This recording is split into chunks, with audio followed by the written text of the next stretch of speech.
Shri Guru Shri Juta Padakamalang. Hare Krishna. Welcome to our channel, Bhagavad-gita. Here it is, because we have it, the Bhagavad-gita as it is. Translation and commentary by His Divine Grace, A.C. Bhaktivedanta Swami Prabhupada, and my name is Labanka Latika. So we're in the 10th chapter now. Krishna is revealing himself more and more, and it is good that we have the background. And if you're very new here, you're very welcome to start. I started with the 2nd chapter actually, because that's kind of where the philosophy gets going.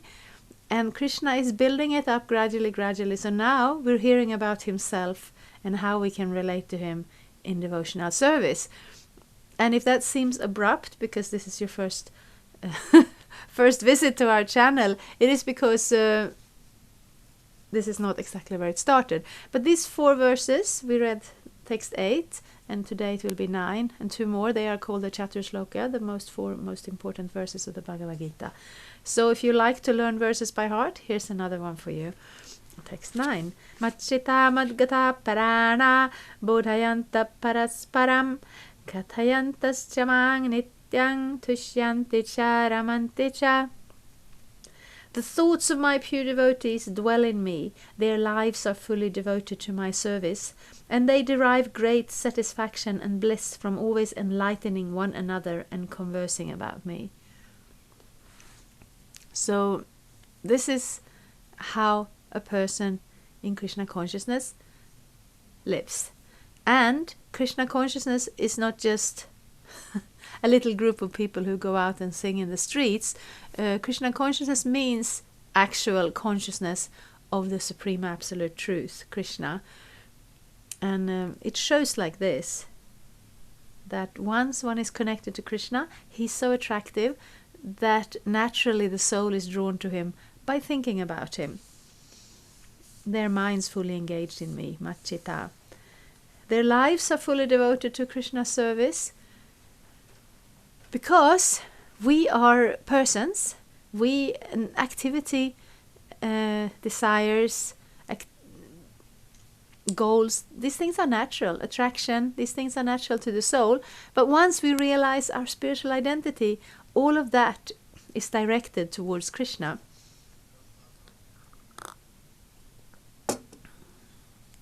Because that's where it naturally belongs. And they derive great satisfaction and bliss from always enlightening one another and conversing about me.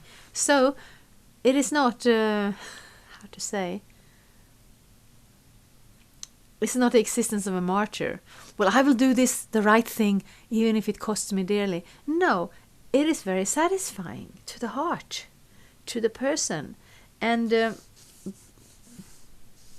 deriving great satisfaction and bliss from always enlightening one another and conversing about me. So we talk about Krishna, and we learn more and more about him.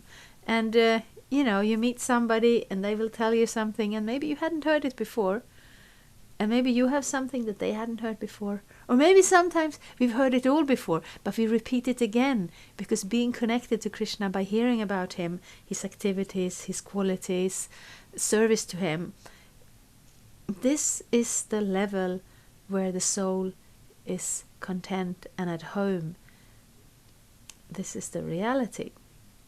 Although we do need to build up our chapters of the Bhagavad-gita to come to this point, but this is actually the truth. So it is not something very abstract or very utopian, very far away or very foreign. Of course, to be constantly absorbed in thinking of Krishna and love, this is a high level of realization. But the activity in itself is not difficult, because we're always thinking. Question is, what are we thinking about? We are thinking about that which we are interested in, which we love, which we are trying to achieve. Of course, sometimes we are thinking about the problems also, the things that get in the way of what we want. But that's just the negative side of wanting something. We want to be happy. Something makes us unhappy. That draws our attention. Not because of its own intrinsic qualities, but because of our attraction to the thing we want. So I will read a purport. Pure devotees whose characteristics are mentioned here engage themselves fully in the transcendental loving service of the Lord. Their minds cannot be diverted from the lotus feet of Krishna. Their talks are solely on the transcendental subjects. The symptoms of the pure devotees are described in this verse specifically. Devotees of the Supreme Lord are 24 hours daily engaged in glorifying the qualities and pastimes of the Supreme Lord. Their hearts and souls are constantly submerged in Krishna, and they take pleasure in discussing him with other devotees. So this is not a new thing. Krishna is describing, he's not inventing, he's describing reality, and this is spoken 5,000 years ago. So we are actually following that in that tradition, even though when Krishna appeared 500 years as Lord Chaitanya, he kind of, the way it is done is specific in the ways that Lord Chaitanya did it, but the principle of what is done is exactly the same, what is spoken here in the Bhagavad-gita. In the preliminary stage of devotional service, they relish the transcendental pleasure from the service itself. In the mature stage, they are actually situated in love of God. Once situated in that transcendental position, they can relish the highest perfection which is exhibited by the Lord in his abode. Lord Chaitanya likens transcendental devotional service to the sowing of a seed in the heart of the living entity. There are innumerable living entities traveling throughout the different planets of the universe, and out of them there are a few who are fortunate enough to meet a pure devotee and get a chance to understand devotional service. This devotional service is just like a seed, and if it is sown in the heart of a living entity, and if he goes on hearing and chanting Hare Krishna, Krishna Krishna, Hare Hare, Hare Rama, Rama Rama, Hare Hare, that seed fructifies just as the seed of a tree fructifies with regular watering. A spiritual plant of devotional service gradually grows and grows until it penetrates the covering of the material universe and enters into the Brahmajyotir effulgence in the spiritual sky. In the spiritual sky also that plant grows more and more until it reaches the highest planet, which is called Goloka Vrindavan, a supreme planet of Krishna. Ultimately, the plant takes shelter under the lotus feet of Krishna and rests there. Gradually, as a plant grows fruit and flowers, that plant of devotional service also produces fruits, and the watering process in the form of chanting and hearing goes on. This plant of devotional service is fully described in the Chaitanya Charitamrita, Madhya Lila, chapter 19. So if you have access to the book, you can read the whole description fully. It is explained here that when the complete plant takes shelter under the lotus feet of the Supreme Lord, one becomes fully absorbed in love of God. Then he cannot live even for a moment without being in contact with the Supreme Lord, just as a fish cannot live without water. In such a state, the devotee actually attains the transcendental qualities in contact with the Supreme Lord.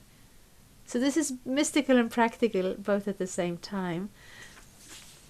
Devotional service is natural to the soul, but we have turned our back on it in order to explore this material existence. And this description is of those devotees who are on quite advanced level. Let me see. So many interesting things here. In the preliminary stage of devotional service, they relish the transcendental pleasure from the service itself, and in the mature stage, they are actually situated in love of God. So we have this description that developing bhakti, it goes through the different stages. Atha Shraddha, first there is a little faith that you think this might be something. Then sadhu sangha, then you get this, have the association of the devotees, and then bhajana kriya. You start the process. You start to actually practice this Krishna consciousness, and then anartha nivritti means the stage of getting purified from all the impediments, all the unwanted things in the heart, and the most significant thing is not. Sometimes we think this karma is a big barrier. Karma just means activities and the result of the activities. The main problem is the seed of the desires, the seed of the karma, which are the desires in the heart, the separate desire, the desire that are not connected to Krishna consciousness actually. And even to see those desires, it may take a while. But then, nishta, then one gains a very firm faith. And then, I don't remember my words here. But then I think ashakti, attachment, and then bhava. So attachment means we become attached to the service, to the process. We actually don't do it as a duty. We do it because it's the thing we most love to do. But then bhava, which says here, after relishing the transcendental pleasure of the service, they are actually situated in love. So bhava means emotions. And then the next stage is prema, which is the pure love. So we may not be exactly there, but this beautiful picture of the seed that grows into a creeper that grows all the way back to Krishna, where it produces the fruit of love of Godhead. It is very beautiful, it is mystical, but it's not very complicated. You get in touch with a devotee, and a devotee has that love for Krishna, but they don't, not only do they have love for Krishna, but they have a great level of compassion and generosity on all the living entities who are actually part and parcels of Krishna. So Krishna may be, he accepts our free will, he accepts our desire to do something separate from him. He will not interfere. He will come to this material world and display his activities. He will make sure we have access to the scriptures that describe spiritual knowledge and Krishna's activities. He will be in our heart in the form of super soul, in everyone's heart, while we're traveling this world. But he will not interfere. But when we show some sort of desire, some sort of attraction, he will help us to find our way. But he will not, in general, he will not, come in and try to persuade us to change our mind.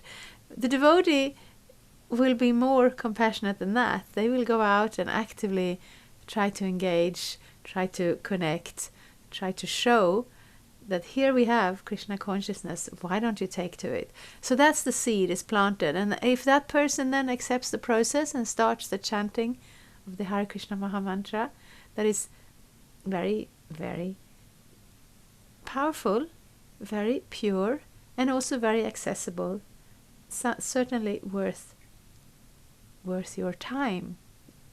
Then that watering nourishes the plant of devotion in the heart, so we can develop and grow more and more. All the other instructions around are mostly to assist that process, because it's like if you're planting an actual plant, it needs to have its roots in the ground, it needs to have access to the sun, and then you water it and maybe you nourish it with something else also. That's all the plant needs, really. But then you may build a fence so that the deer won't come and eat it, or the children won't trample it while they play, or you try to maybe clean the leaves so the bugs don't start to eat it. And you may also remove other weeds around it so they don't usurp the nourishment that's meant for this plant. This is not in themselves something that makes the plant grows. It just removes the obstacles for the plant growing. And in the same way, very many of the rules and regulation, you come to any religion, you come to us, you come to any religion, there will be rules and regulation. And a modern person will think, why is God telling us what to do? Why should we do that? Let's just do whatever we want. So God is not telling us what to do. These instructions are there to assist us that this natural process of the plant of devotion growing will not get hampered. That's all. The Srimad Bhagavatam is also full of such narrations about the relationship between the Supreme Lord and his devotees. Therefore, the Srimad Bhagavatam is very dear to the devotees, as stated in the Bhagavatam itself. 12, 13, 18. Srimad Bhagavatam Puranam Amalam Yad Vaishnavanam Priyam. In this narration, there is nothing about material activities, economic development, sense gratification, or liberation. Srimad Bhagavatam is the only narration in which the transcendental nature of the Supreme Lord and his devotees is fully described. Thus, the realized souls in Krishna consciousness take continual pleasure in hearing such transcendental literatures, just as a young boy and girl take pleasure in association.